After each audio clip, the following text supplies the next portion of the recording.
말씀 같이 보겠습니다. 요한계시록 14장 1절부터 5절 말씀입니다.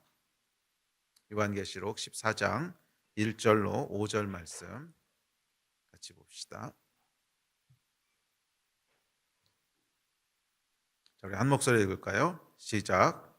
또 내가 보니 보라, 어린 양이 시온산에 섰고 그와 함께 14만 4천이 서 있는데 그들의 이마에는 어린 양의 이름과 그 아버지의 이름을 쓴 것이 있더라.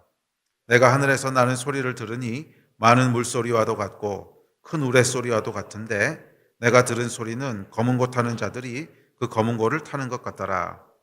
그들이 보좌 앞과 내 생물과 장로들 앞에서 새 노래를 부르니 땅에서 속량함을 받은 14만 4천 밖에는 능히 이 노래를 배울 자가 없더라.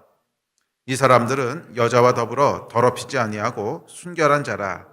어린 양이 어디로 가든지 따라가는 자며 사람 가운데에서 속량함을 받아 처음 익은 열매로 하나님과 어린 양에게 속한 자들이니 그 입에 거짓말이 없고 흠이 없는 자들이더라. 아멘. 계시록 14장 말씀 오늘 살펴보려고 하는데, 계시록 14장은 12장부터 쭉 이어지는 내용입니다.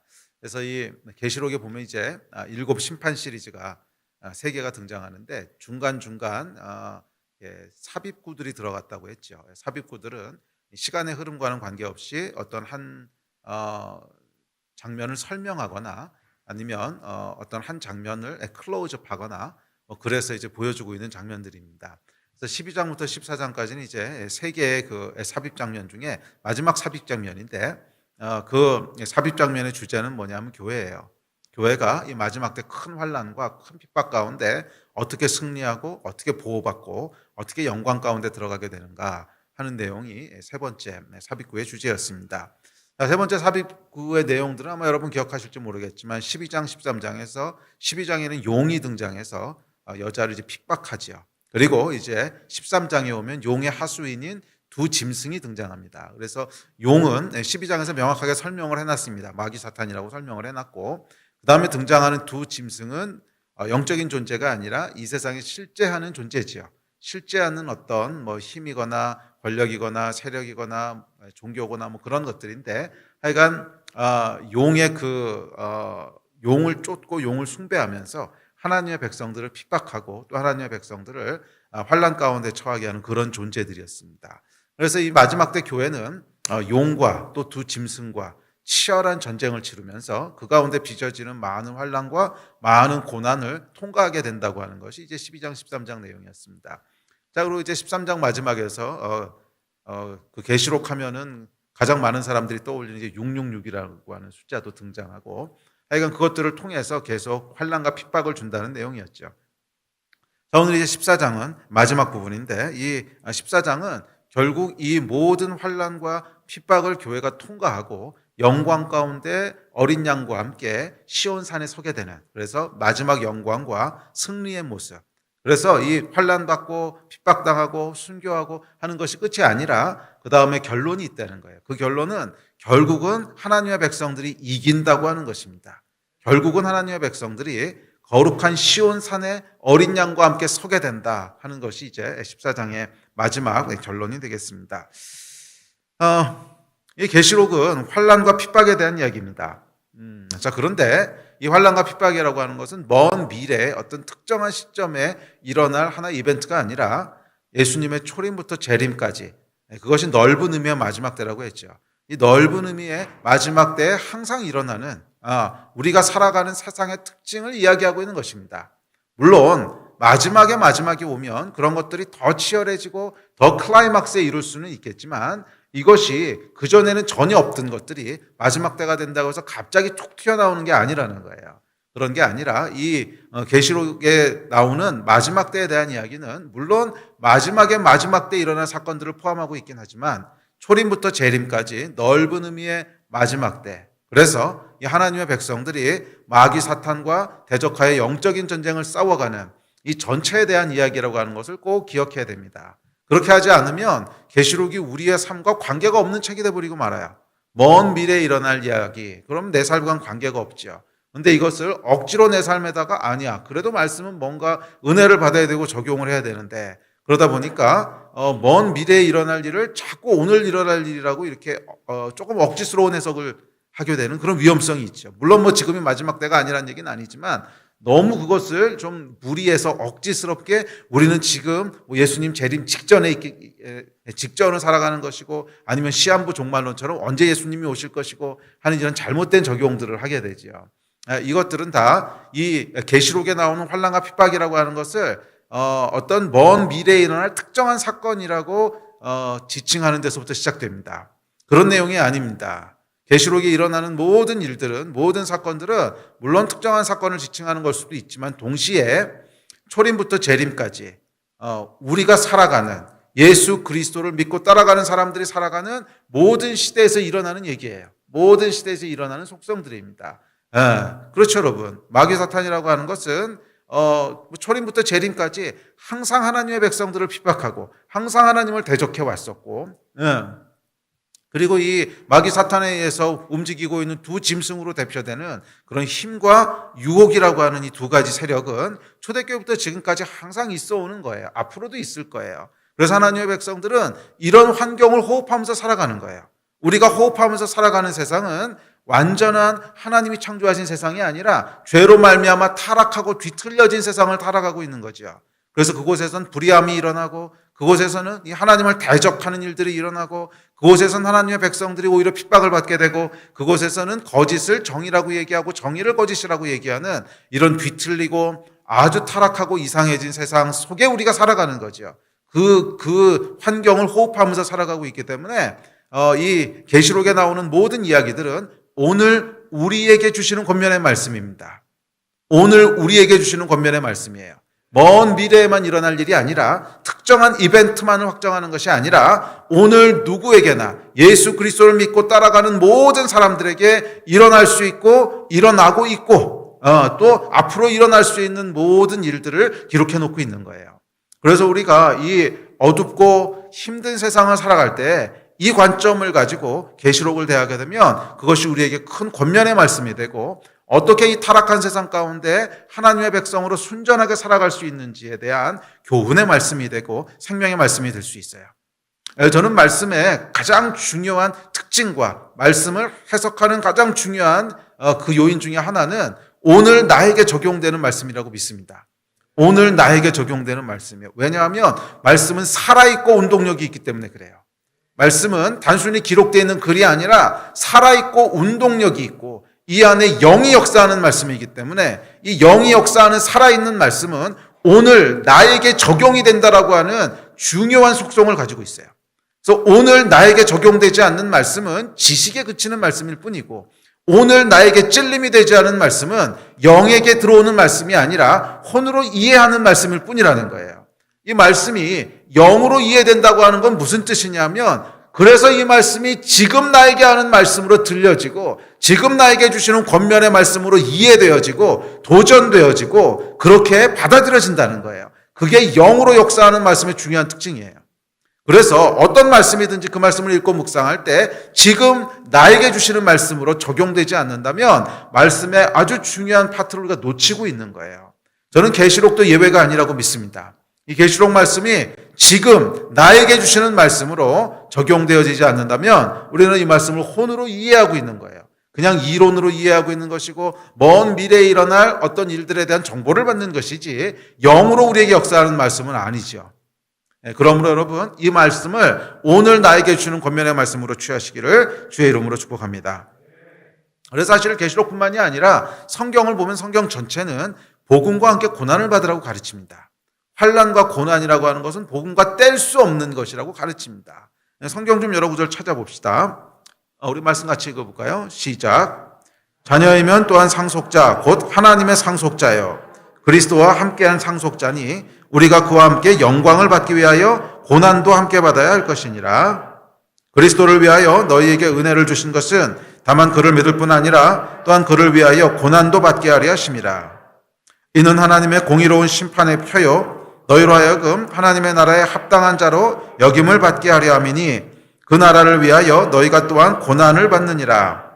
그러므로 너는 내가 우리 주를 증언함과 또는 주를 위하여 같이 잔된 나를 부끄러워하지 말고 오직 하나님의 능력을 따라 복음과 함께 고난을 받으라. 너는 그리스도 예수의 좋은 병사로 나와 함께 고난을 받으라. 그러나 너는 모든 일에 신중하여 고난을 받으며 전도인의 일을 하며 내 직무를 다하라. 그러나 의를 위하여 고난을 받으면 복이 있는 자니 그들이 두려워하는 것을 두려워하지 말며 근심하지 말고 너희는 믿음을 굳건하게 하여 그를 대적하라. 이는 세상에 있는 너희 형제들도 동일한 고난을 당하는 줄을 알미라. 현세에 있어 집과 형제와 자매와 어머니와 자식과 전토를 백배나 받되 박해를 겸하여 받고 내세에 영생을 받지 못할 자가 없느니라. 여러분 성경을 보면요, 예수님도 바울도 베드로도 모두가 고난과 박해를 겸하여 받는다고 가르치고 있습니다. 그리고 심지어 바울은 고난을 받게 된다가 아니라 고난을 받으라라고 명령하고 있습니다. 고난에는 우리가 다 이해하지 못한 어떤 신비가 있고 비밀이 있다는 거예요. 그래서 고난이 없으면 복음을 이해할 수 없다는 거예요. 복음과 함께 고난을 받으라. 예, 아주 쉽게 얘기를 하면 복음이라고 하는 것은 우리로 거듭난 자로 살아가게 하는 것인데 타락한 세상은 하나님과 반대 방향으로 가고 있단 말이에요.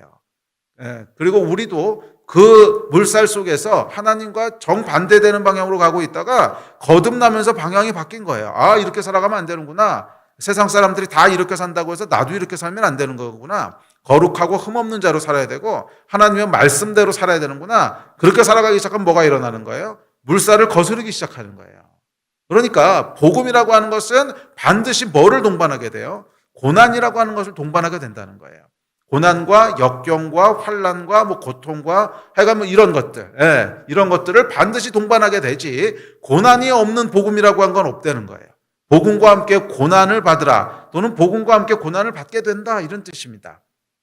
복음과 함께 고난을 받으라고 하는 것은 복음으로 말미암아 거듭났는데 고난을 받지 않으려고 하면 복음대로 살 수가 없다는 거예요. 세상은 여러분 복음대로 살아가는 것을 절대로 지지해 주지 않습니다. 그래서 아무런 고난이 없이 살아가려고 하게 되면 복음과 타협을 하게 되는 거예요. 그렇기 때문에 바울은 뭐라 그랬냐면 복음과 함께 반드시 고난을 받으라는 거예요. 고난을 받을 생각을 하고 준비를 하라는 거예요. 타락한 세상을 살아가는 하나님의 사람들은 절대로 고난 없이 살아갈 수 없다는 거예요. 타락하고 뒤틀린 세상을 살아가는 하나님의 사람들은 그곳에서 아무런 고난도 없이 편하게 일평생을 살았다면 잘못 산 거라는 거예요. 세상이 하나님을 대적하고 세상은 용과 두 짐승에 의해서 휘둘리고 움직이고 있는데 그 안에서 아무런 문제가 없이 평안하게 살았다면 뭔가 이상한 거죠. 그렇게 살 수가 없다는 것이 성경의 메시지입니다.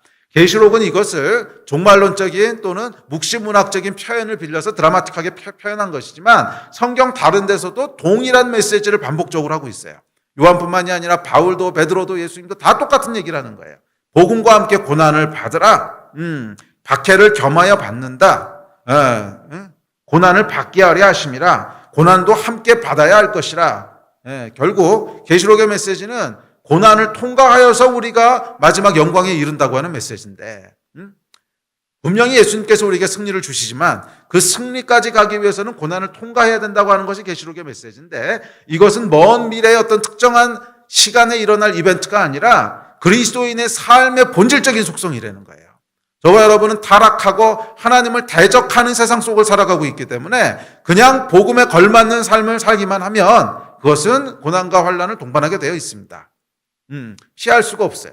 그래서 만약 여러분들이 단기적으로는 별일이 없을 수가 있겠죠. 그런데 1년을 예수를 따르고 5년을 예수를 따르고 10년을 예수를 따르는데 아무런 고난과 핍박이 없다. 이럴 수가 없어요. 잘못 믿는 거예요.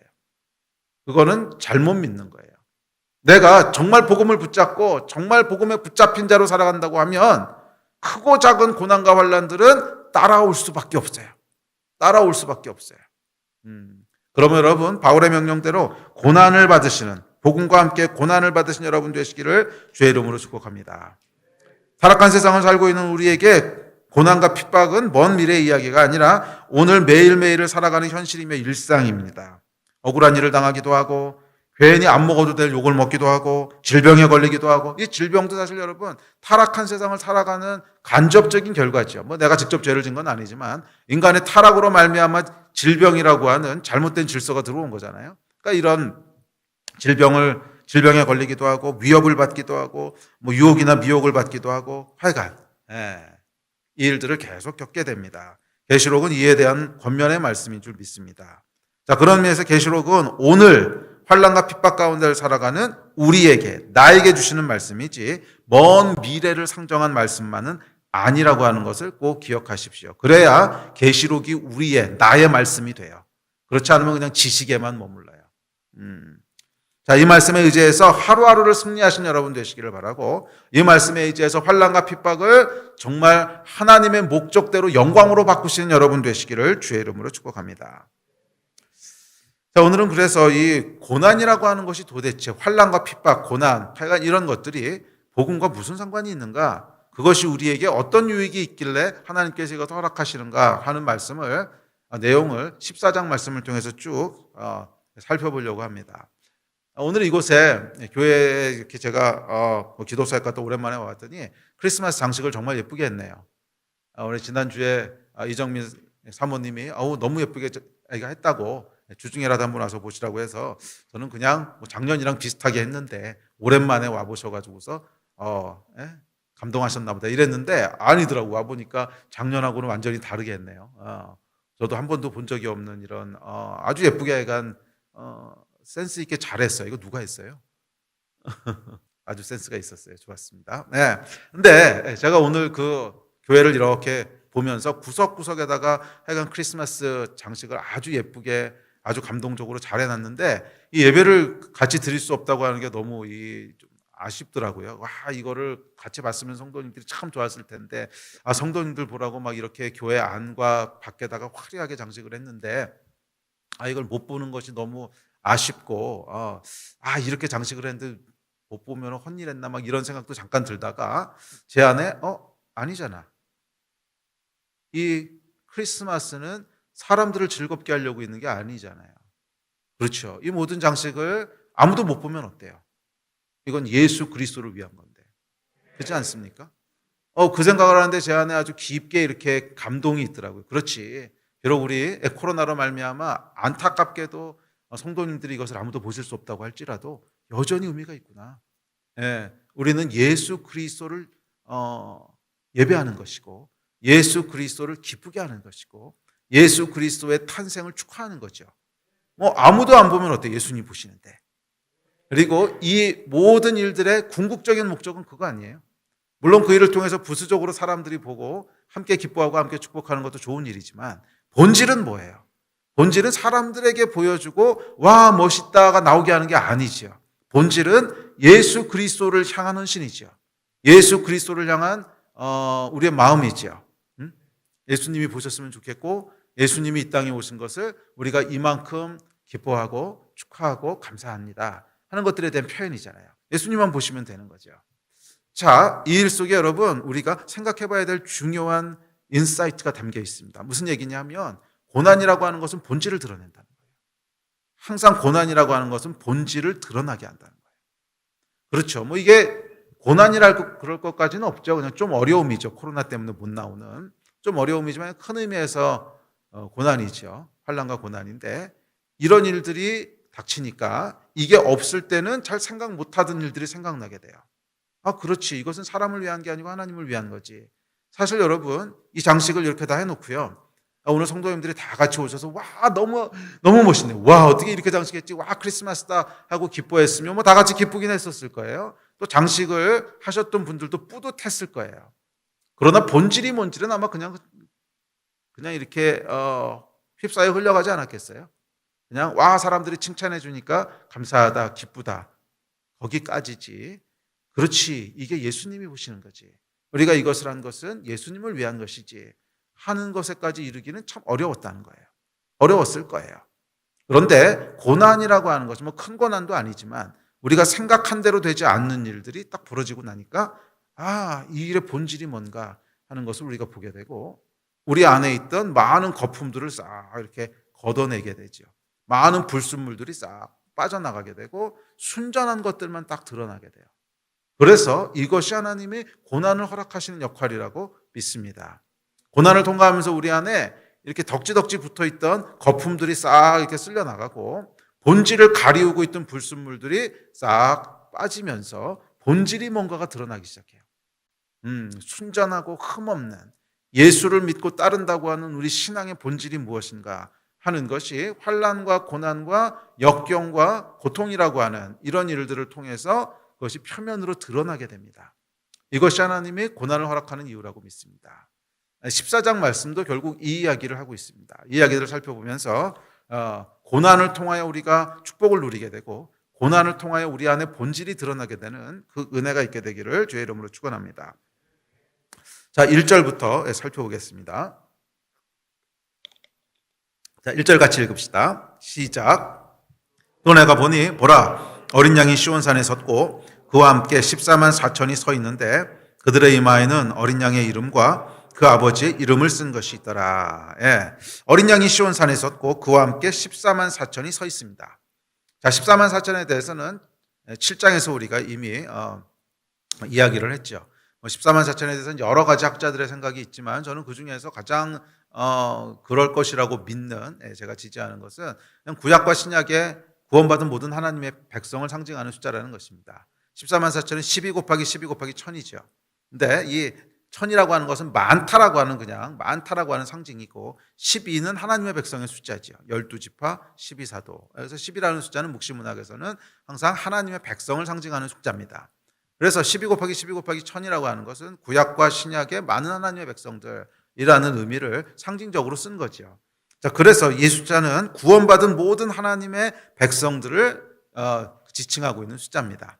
이것이 신천지에서 얘기하듯이 자기네들 그 숫자 카운트하는 게 아니에요. 신천지는 14만 4천이 찰 때까지 한다 그러는데 좀 넘지 않았어요?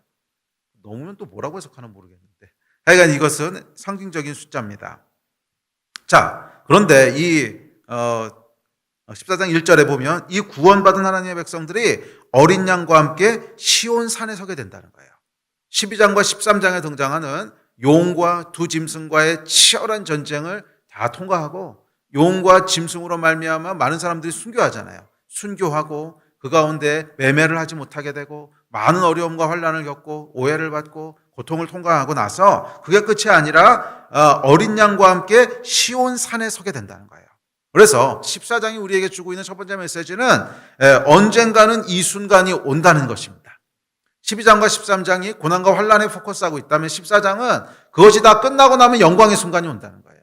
이 이야기를 우리에게 주고 있습니다. 첫 번째 메시지예요. 언젠가는 그때가 옵니다. 환난과 핍박은 영원한 것이 아니에요. 그것은 잠깐이고 지나가는 것이고 이 시간이 지나가고 나면 어린 양과 함께 시온산에 서는 순간이 반드시 옵니다. 그것은 영광의 순간이고 그것은 기쁨의 순간이고 그것은 승리를 만끽하고 누리는 시간입니다. 고난의 시간을 통과할 때는 참 시간이 안 가는 것 같아요. 시간이 더디게 흐르는 것 같고 이거 언제 끝나나 아무리 기다려도 영원히 계속되는 것 같아요. 또 고난의 시간을 통과할 때는 그냥 끝이 없는 것처럼 느껴져요. 이게 언제 끝나나 산 하나 넘으면 또 다른 산이 있고 그 산을 넘으면 광야가 기다리고 있고 그런 것 같아요. 그래서 12장 13장에도 보면 첫 번째 짐승이 지나가고 나면 끝났나 했더니 두 번째 짐승이 나오고 이런다는 거죠. 소망이 사라진 것 같기도 하고 모든 것이 끝난 것 같이 느껴지기도 합니다. 시간은 참 더디게 흐르고요. 이렇게 끝나는 건가 싶기도 합니다. 인내가 한계에 이를 때도 있습니다. 이젠 더 이상은 못하겠어. 끝이야, 끝. 이런 순간이 오기도 하고 손을 다 놓고 도망가고 싶기도 하고 그런 순간들을 우리가 지나게 됩니다. 그런데 계시록 14장은 우리에게 뭐라고 약속하냐면 이 시간은 지나간다는 거예요. 지나가고 어떤 시간이 온다는 거예요? 어린 양과 함께 시온산에 서는 순간이 온다는 거예요. 어린 양과 함께 시온산에 서는 시간이 온다는 거예요. 그래서 성경은 이렇게 얘기합니다. 갈라디아서 6장 9절입니다. 시작. 우리가 선을 행하되 낙심하지 말지니 포기하지 아니하면 때가 이름에 거두리라. 귀 있는 자는 들을지어다.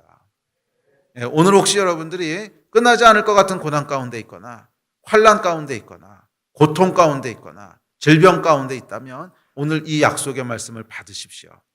이 약속의 말씀을 믿으십시오. 붙잡으십시오. 그 고통과 그 고난은 영원하지 않습니다.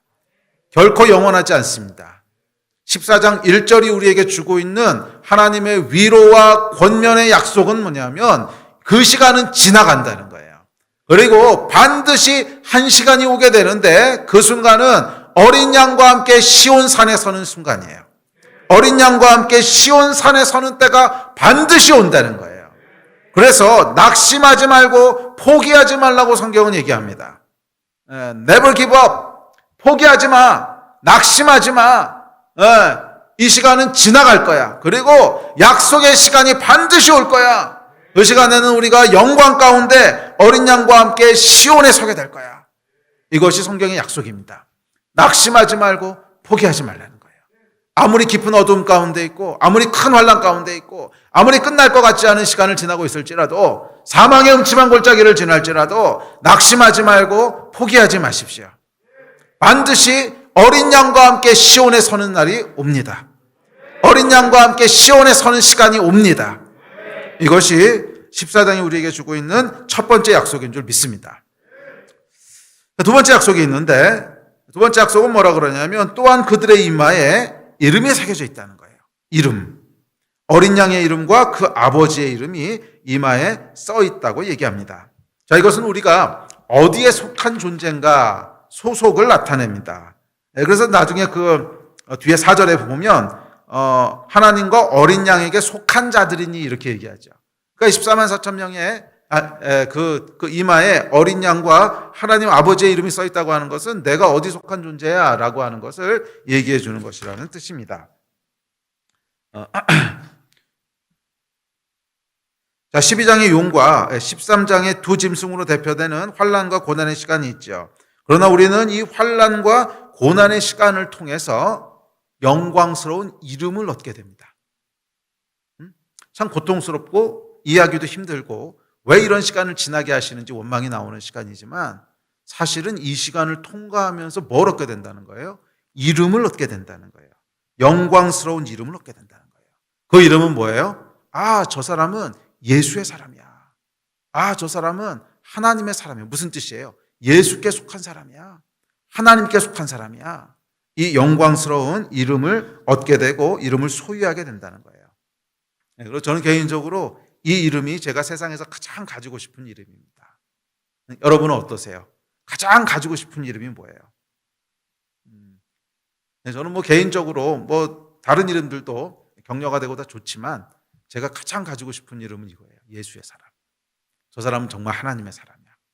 내가 일생을 전부 다 마치고 났을 때 제가 가장 듣고 싶은 평가예요. 딴 건 모르겠지만 저 사람은 하나님의 사람이야. 여러분은 어떠세요? 이 이름을 얻기 원하십니까? 고난을 통과한 자들에게 통과하면서 이 이름이 주어진다는 거예요. 아멘. 여러분, 사람은요, 그가 선택하고 살아온 삶을 통해서 이름을 얻습니다.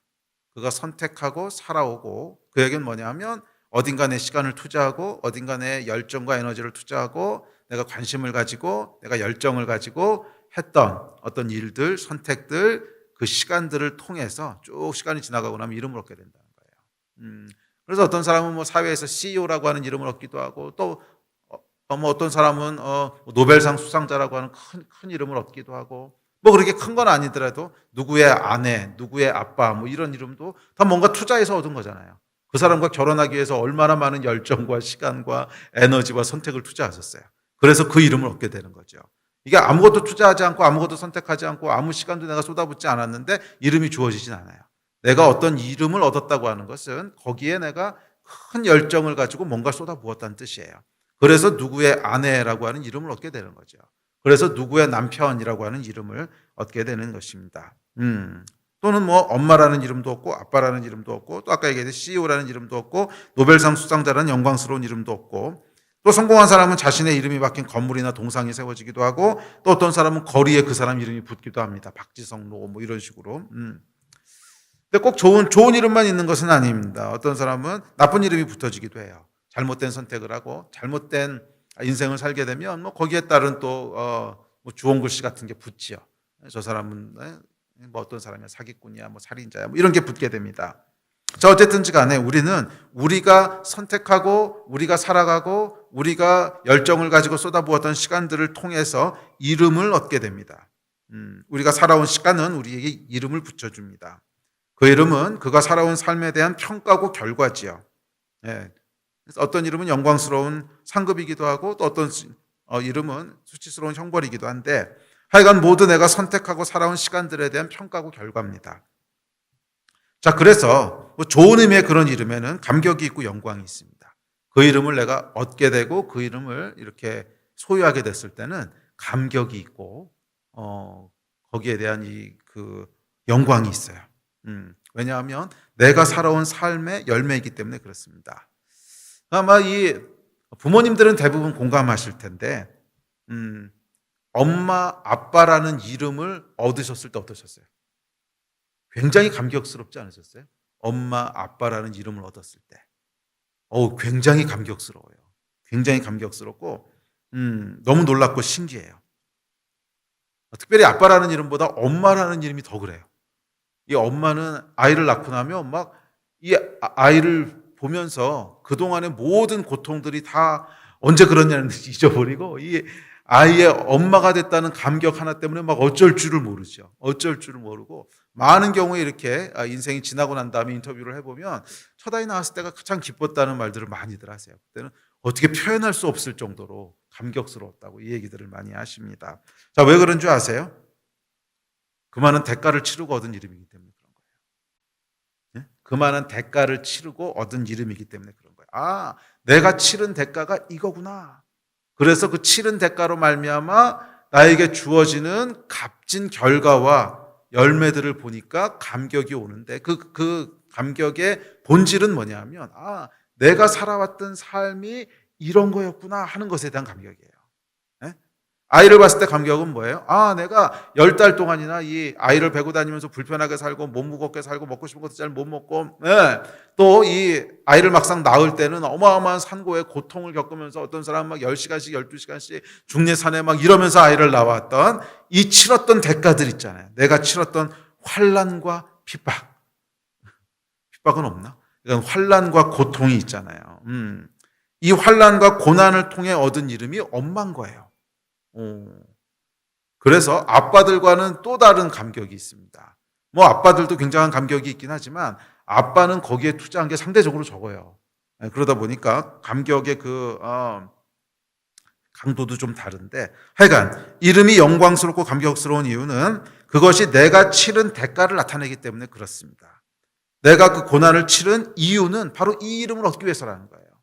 내가 그 불편하게 10달 동안 힘들게 다니고 그 정말 극심한 고통을 참아낸 이유는 뭐예요? 엄마라는 이름을 얻으려고 그런 거라는 거예요. 엄마라는 이름을 얻고자 이 일을 한 거죠. 그래서 그 이름에는 감격이 있고 그 이름에는 영광이 있습니다.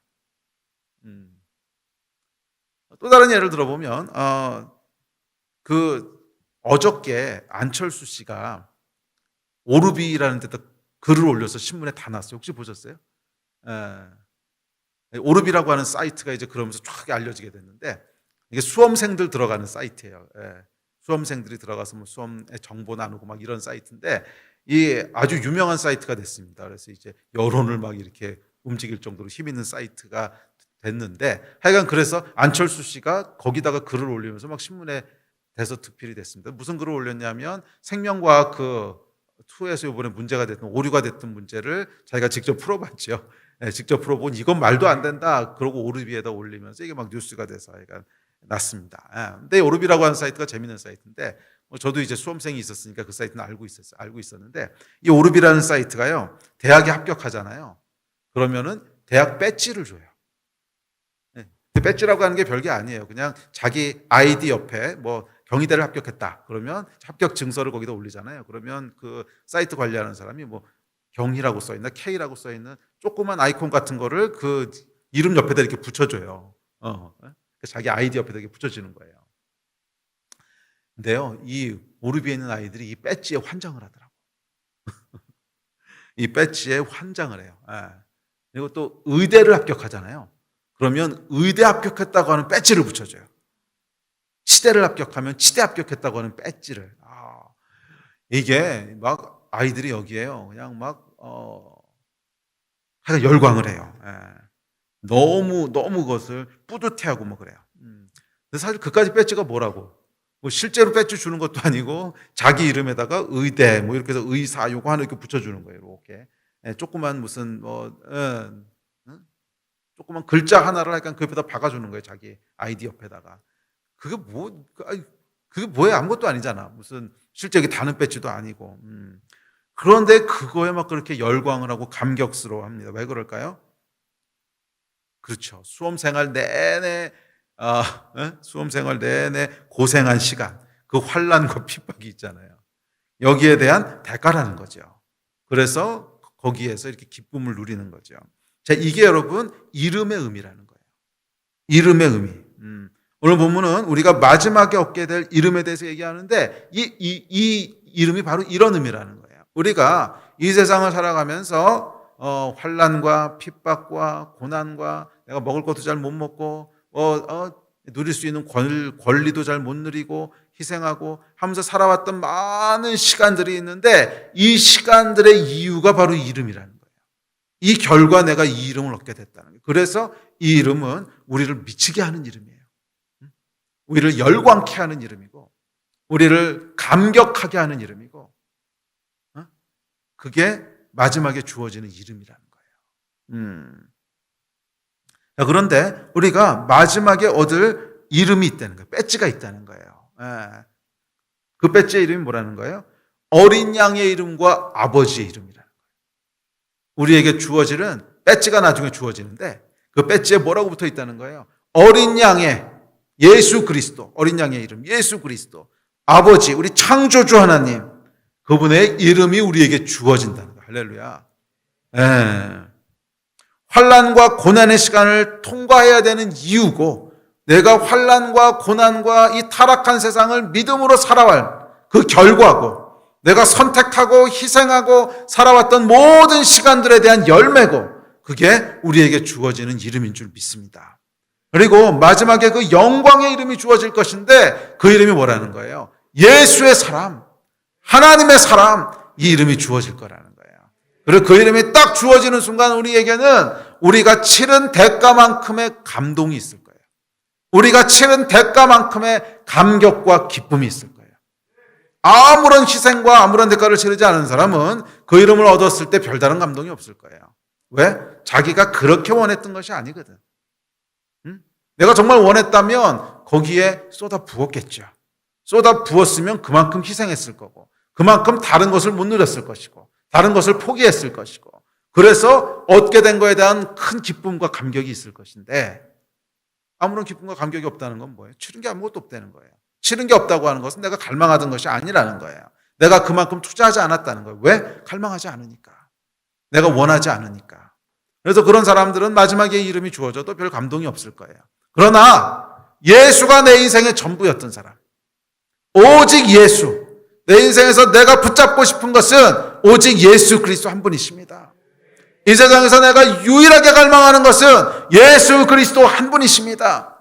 그래서 내가 이 모든 것을 배설물로 여기고 푯대를 향하여 예수 그리스도를 향하여 달려갑니다.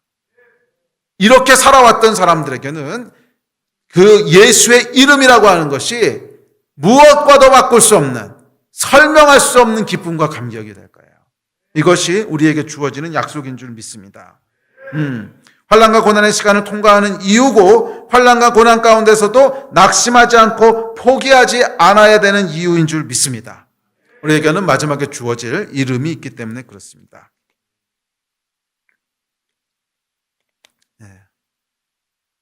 여러분은 여러분의 인생을 통해서 어떤 이름을 얻고 싶으십니까?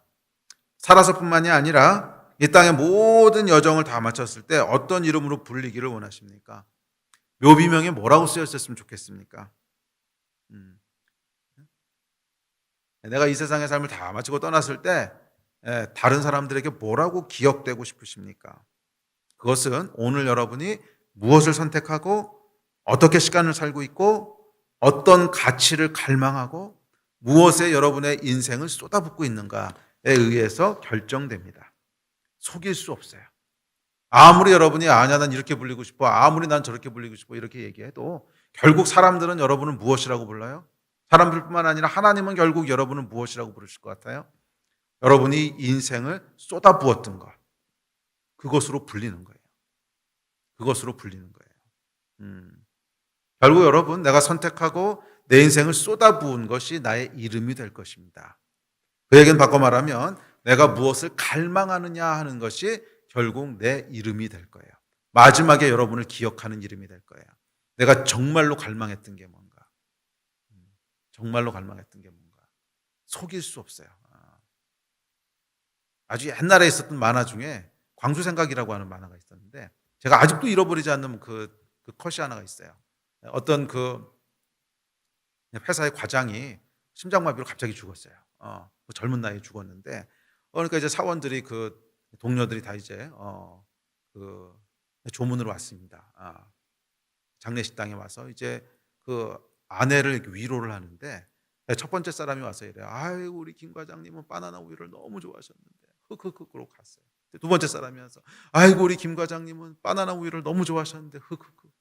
세 번째 사람이어서 아이고 우리 김 과장님은 바나나 우유에 네 번째 사람이어서 우리 김 과장님은 바나나 우유를 그러고 만화가 끝나요. 사람들은요 속일 수 없어요. 내가 진짜로 진심이었던 것 그것으로 기억하는 거예요. 하나님도 마찬가지예요. 우리가 진짜 진심이었던 게 뭔가 그걸로 기억하는 거예요. 그것이 우리의 갈망이죠. 내가 진짜로 이 세상에서 갈망하는 게 뭔가 정말 이 세상에서 천국을 갈망하는 자인가? 정말 이 세상에서 예수 그리스도 한 분을 갈망하는 자인가? 그렇다면 결국 사람들도 여러분을 그렇게 부를 거예요. 그리고 그렇게 기억할 것이고 하나님도 여러분을 그렇게 부를 거예요. 예수의 사람, 하나님의 사람.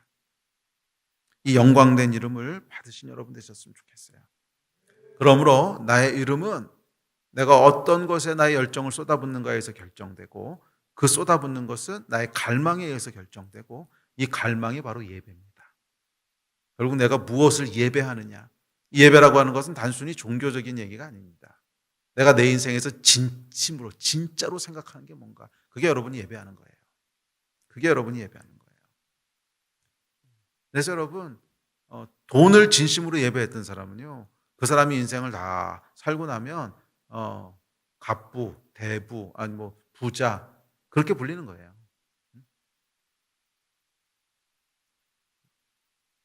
그렇지 않습니까? 돌아가신 분들 중에 뭐 부정적인 얘기로 하는 말은 아니지만 하여간 돌아가신 분들 중에 뭐 이렇게 부자라고 기억되는 사람들 있죠. 부자 그럼 딱 떠오르는 분들. 그분들은 진심으로 예배했던 게 뭐예요? 돈이었어요. 돈을 진심으로 진심으로 갈망했기 때문에 결국 돈에 있어서 성공한 사람으로 기억되는 거예요. 또 뭐 학문에 있어서 진심이었던 사람은 돌아가고 나면 사람들이 다 아이고 좋은 학자 뭐 이렇게 기억하는 거예요.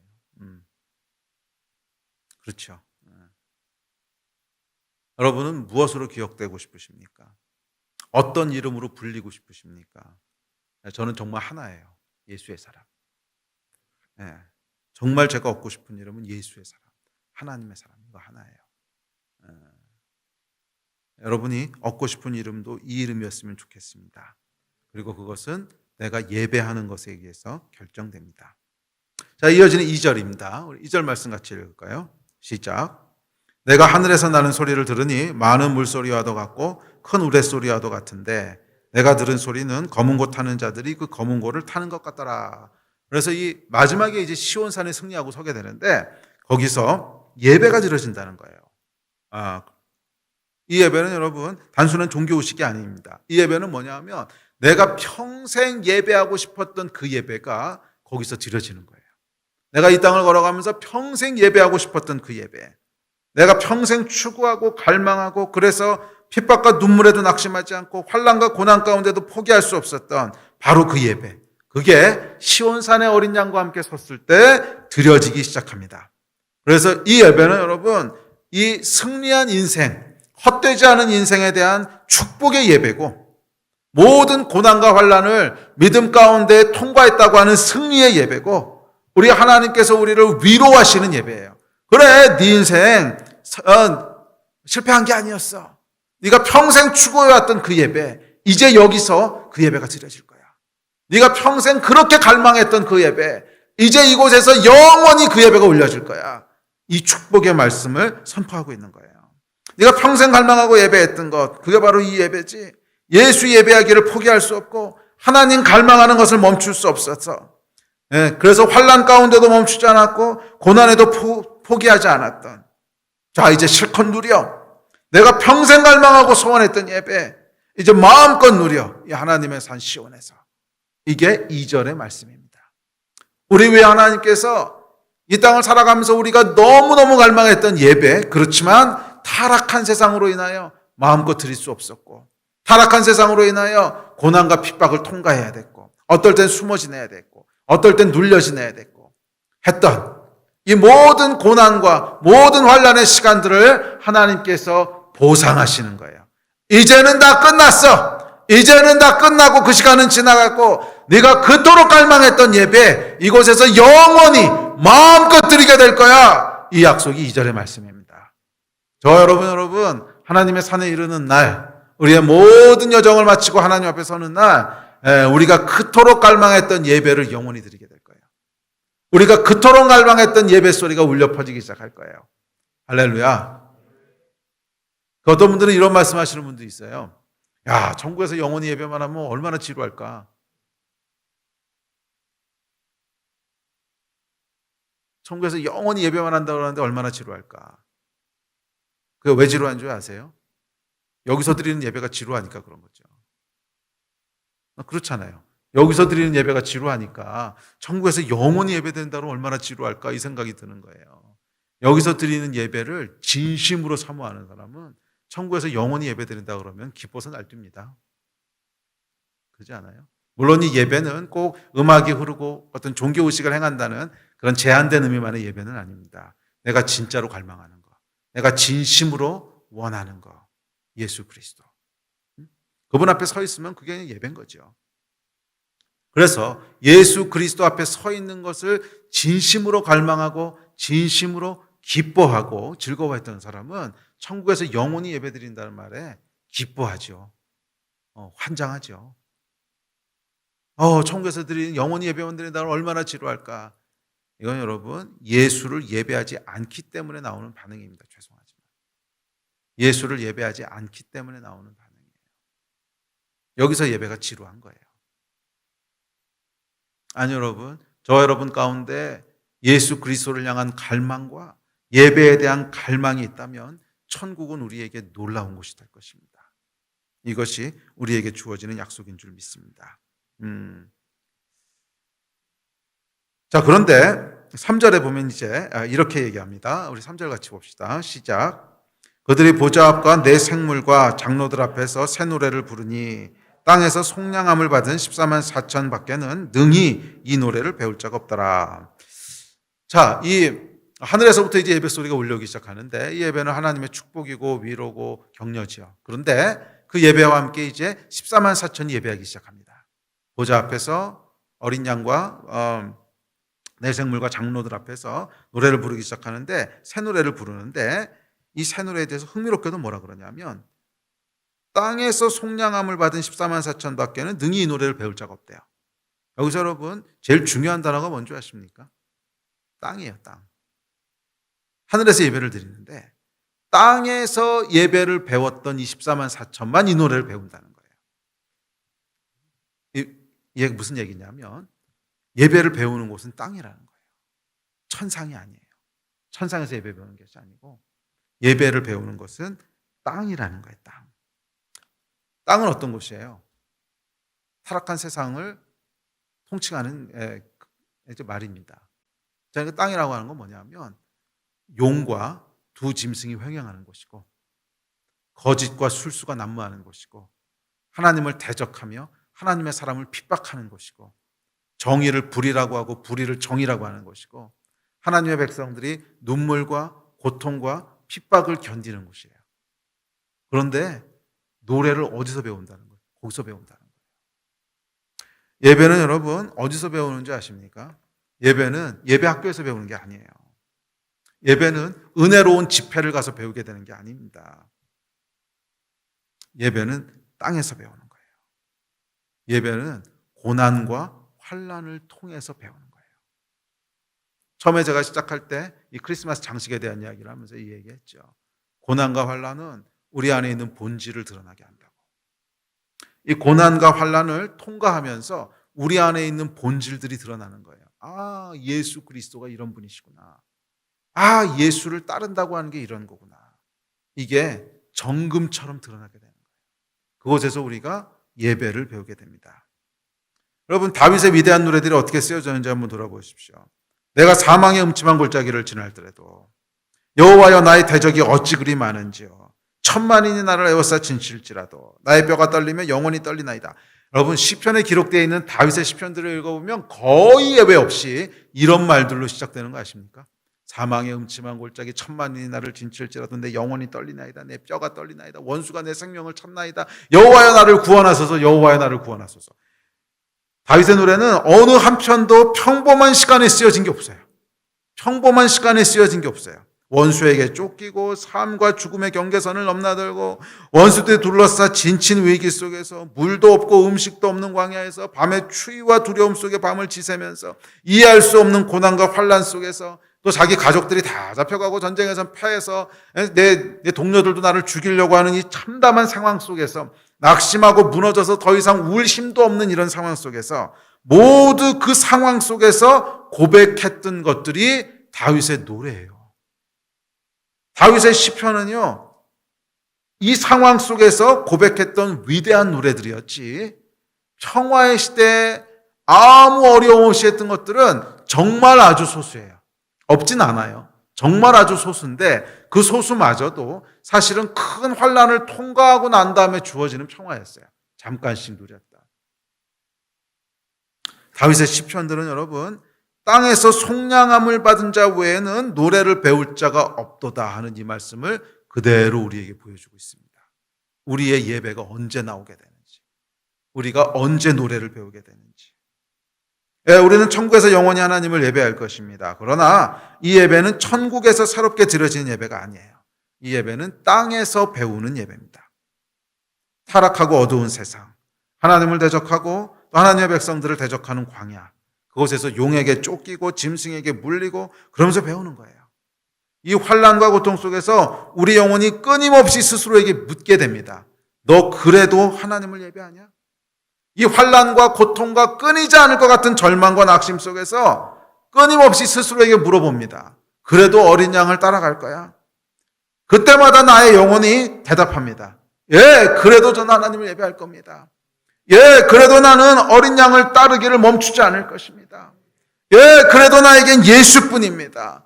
그래도 나에겐 예수뿐입니다. 이 고백이 들어질 때마다 우리가 노래 하나씩을 얻게 되는 거예요. 이게 이 땅에서 배우는 예배예요. 이 땅에서 배우게 되는 노래예요. 이 고백 하나가 들어질 때마다 우리가 하나의 노래를 얻게 되는 거예요. 마치 다윗의 시편이 한 편 쓰여지듯이 그렇게 말입니다. 절망의 순간에 사울에게 쫓기면서 압살롬의 자식이 반란을 일으킨 거잖아요. 얼마나 처량합니까? 비참하고 처량한 상황 가운데 원수가 속삭입니다. 다 끝났어. 넌 더 이상 해볼 거 없어. 이미 결론 났잖아. 포기해. 맞아요. 상황은 정말 그렇게 보입니다. 그러나 다윗이 다시 일어나요. 정말 일어날 힘이 없는 것 같은 처참한 상황 가운데서도 피곤한 무릎을 손으로 짚고 일어나 원수를 향해 선포합니다. 사실은 자기 스스로를 향해 선포합니다. 사실은 하나님을 향해 부르짖는 거예요. 내 영혼아 여호와를 송축할지어다. 내 속에 있는 것들아 다 그의 이름을 송축하라. 우리 성경 구절 볼까요? 시작. 우리 같이 읽읍시다. 시작. 내 영혼아 여호와를 송축하라. 내 속에 있는 것들아 다 그의 거룩한 이름을 송축하라. 여호와는 나의 빛이요 나의 구원이시니 내가 누구를 두려워하리요. 여호와는 내 생명의 능력이시니 내가 누구를 무서워하리요. 여호와는 나의 요새시요 나의 하나님은 내가 피할 반석이시라. 여호와는 나의 능력과 찬송이시요 또 나의 구원이 되셨도다. 여러분, 이게 다윗의 고백이었어요.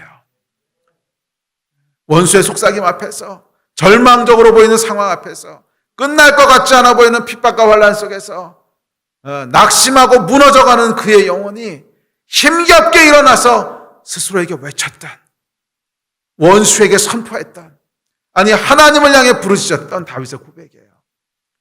여호와는 나의 목자시니, 여호와는 나의 빛이시니, 여호와는 나의 생명이시니, 여호와는 나의 요새시니, 나의 영혼아 여호와를 송축할지어다. 나의 영혼아 여호와를 찬양할지어다. 나의 영혼아 여호와를 노래할지어다. 예. 이게 여러분 다윗의 노래였습니다.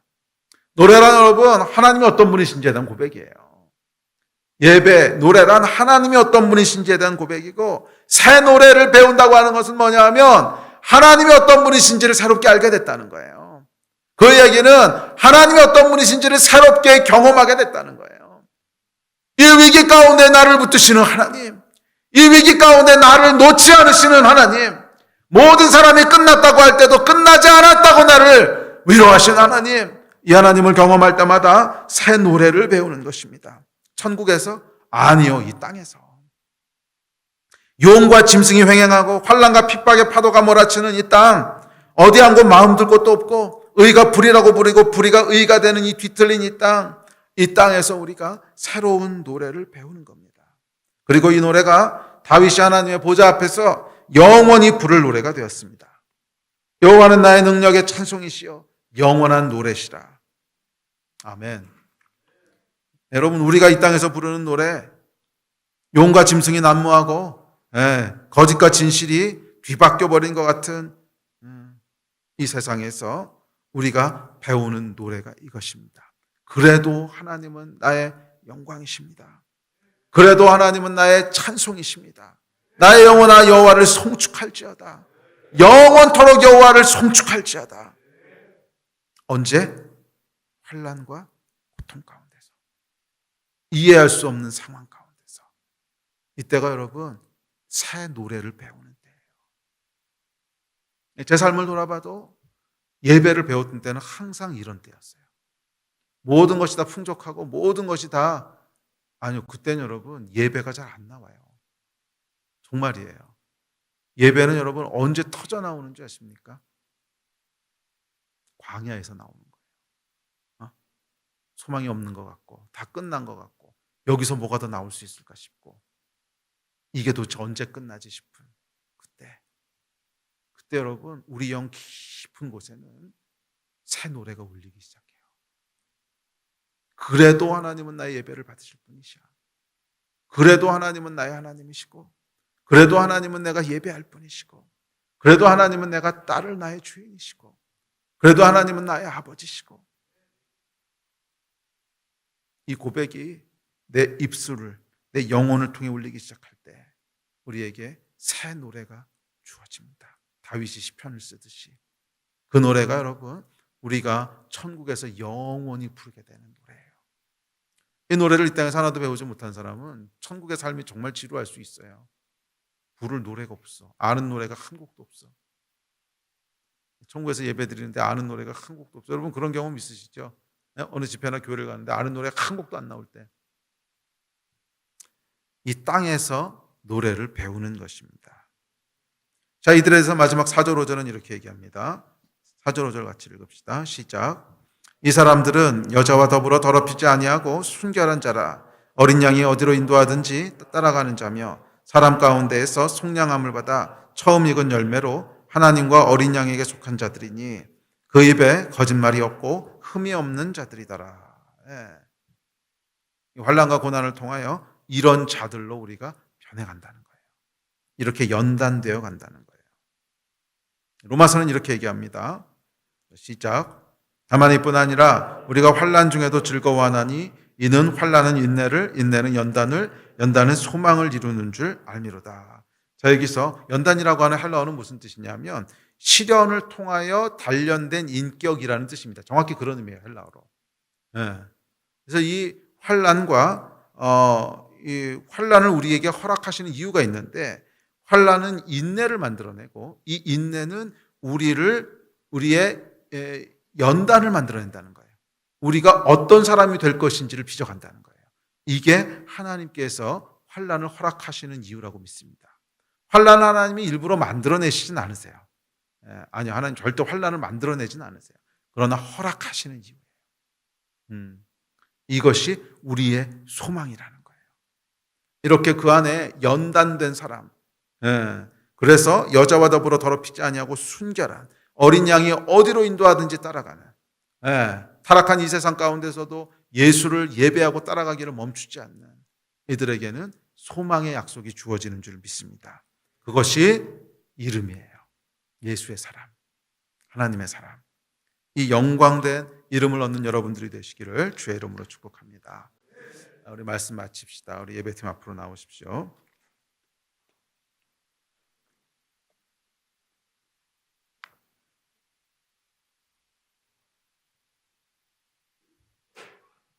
여러분, 가장 얻고 싶은 이름은 어떤 이름입니까? 그것은 오늘 여러분의 예배에서 결정됩니다. 내가 예배하는 것은 뭔가? 내가 갈망하는 것은 뭔가? 나는 무엇을 진심으로 생각하고 있는가? 나는 무엇을 선택하고 무엇에 헌신하고 있는가?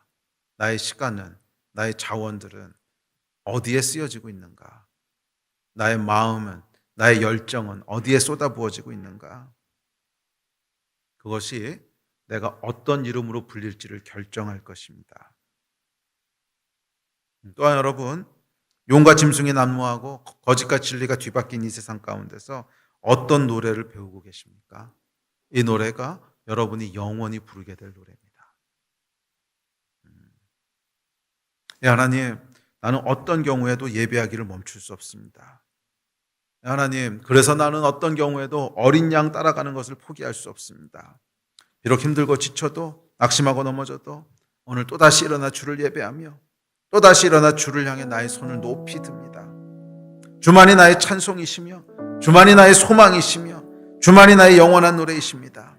이것이 나의 고백이고 이것이 나의 노래며 이것이 나의 찬송입니다. 비록 내 인생 가운데 사망의 음침한 골짜기가 있을지라도, 비록 내 삶 가운데 이해할 수 없는 어둠의 시간이 주어질지라도, 천만인이 나를 둘러싸고 진칠지라도 여전히 나는 나의 손을 높이 들고 여호와 하나님을 찬양합니다. 여호와는 나의 찬송이시며 여호와는 나의 영원한 산성이시며 여호와 하나님만이 나의 예배 받으실 분이십니다. 이것이 나의 노래고 이것이 내가 배워왔던 노래고 이것이 앞으로도 내가 영원히 부를 예배고, 이 상황 가운데서도 나는 나의 손을 주께 높이 듭니다. 이 손을 내리지 않습니다. 나는 이 예배를 배울 것이고 나는 나의 예배를 멈추지 않을 것이고 나는 어떤 상황과 환경 가운데도 예수 그리스도를 예배하기를 멈추지 않습니다. 아무리 상황이 나를 낙심시키고 아무리 상황이 나를 넘어뜨리려고 해도 나는 여전히 나의 하나님 예수 그리스도를 향하여 손을 높이 들 것이고 나는 여전히 나의 예배를 멈추지 않을 것이고 나는 여전히 나의 예배를 그치지 않을 것입니다. 이것이 나의 고백이고 이것이 나의 예배고 나는 영광의 이름을 얻게 될 것입니다. 이 승리하신 여러분 되시기를 주의 이름으로 축복합니다. 맞아요. 환난과 핍박과 고통은 나의 몸을 죽일 수는 있지만 나의 영을 죽일 수는 없어요. 오히려 환난과 핍박과 역경은 나의 영을 깨어나게 할 것이고 나의 영을 살아나게 할 것이고 나의 영을 순결하게 할 것입니다. 이 하나님의 놀라운 지혜와 역사 앞에 우리 다시 한번 하나님께 예배합시다. 어떤 상황 가운데도 예배를 멈추지 말고 어떤 상황 가운데도 여호와의 이름을 부르짖기를 포기하지 마십시오. 내려놓지 마십시오. 이 계시록의 말씀은 여러분 먼 미래에 있을 이벤트가 아닙니다. 초림부터 재림까지 항상 있어 왔고 지금도 있고 우리는 그냥 그 가운데 살아가고 있는 존재예요. 어려움 없으면 이상한 거예요. 고통 없으면 이상한 거예요. 우린 천국에 사는 게 아니잖아요. 이 땅을 살아가는 자들이잖아요. 주께서 우리에게 원하시는 것은 완벽한 환경이 아니에요. 모든 환난과 고난으로부터 다 자유케 되는 게 아니에요. 그건 언젠가 그렇게 될 것이고, 주께서 우리에게 요구하시는 것은 이 상황 가운데서도 예배를 멈추지 않는 거예요. 이 상황 가운데서도 주를 앙망하기를 그치지 않는 거예요. 여전히 나의 손을 내리지 않는 거예요. 주님, 내가 나의 손을 높이 듭니다. 이 어두운 땅에서 하늘을 향하여 나의 손을 높이 듭니다. 주여 나의 예배를 받으시고 주여 나의 노래를 받으시고 오늘도 나와 함께 하십시오. 주는 나의 하나님이십니다. 이 고백을 하나님 기억하시고 들으시고 저와 여러분을 약속의 땅으로 인도하실 것입니다. 이 복을 누리신 여러분 되시기를 축복합니다. 자리에서 일어나서 같이 좀 기도합시다.